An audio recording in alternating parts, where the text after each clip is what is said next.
morning. I'm Roger Numbers. It's Thursday, February 12th. It's been a good season for vampires. Twilight, an Underworld sequel, even this thing.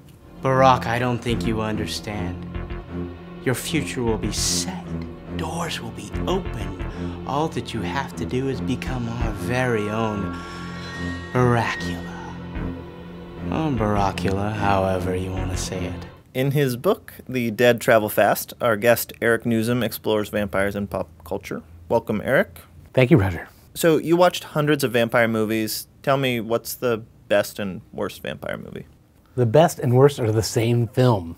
It's a film called Jesus Christ Vampire Hunter. Okay, yeah. So here's something, a bit trivia you didn't know about Jesus, Roger, that Jesus is a Kung Fu master. Body of Christ? This is an extreme example of the way vampire myths aren't consistent. Like in Twilight, I learned sunlight doesn't kill them. It just makes them pretty and glittery. You know, the interesting thing about just sensitivity to sunlight is that is a totally cinematic invention. It wasn't until Nosferatu that they needed a way to kill the vampire, and so the light was what killed him. Yeah. Also, movie Nosferatu, the monster never blinks. Also, in your quest to understand vampires, you drank blood. I did. I drank my own blood specifically. It wasn't just like blood I found sitting in a bottle on the street or something like that. You took your own blood, hygienically. We've all tasted blood. You know, you get hit in the nose or something. But there's a difference between drinking and tasting, right? I kind of felt that I had to have at least a mouthful. I had heard that blood tastes better chilled. But I had read this, I had not heard it. Yeah. And so I put it in a cocktail shaker and with some ice and strained it into a shot glass and said, if I think about this for a second, I'm not going to do it. And I did it.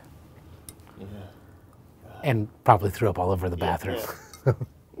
I just wonder about going through this whole thing. There's like these very pervasive myths that you're encountering. Did you ever think maybe this was real?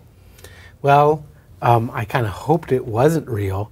I figured at some point I'd run into somebody who either was a vampire or was so, had it so ingrained into their lifestyle. You know, they slept in a coffin and they went out at night. Yeah. Those kind of things. And you don't really find people like that. You find people who are kind of like that. Yeah. But you find people who basically are like weekend warriors but with vampires. Right, You right. find a lot of those people. Eric, thanks so much. Thanks, Roger. That's all from us for now. We'll be right here tomorrow morning. Brought to you by the Lexus Hybrids and the Power of H.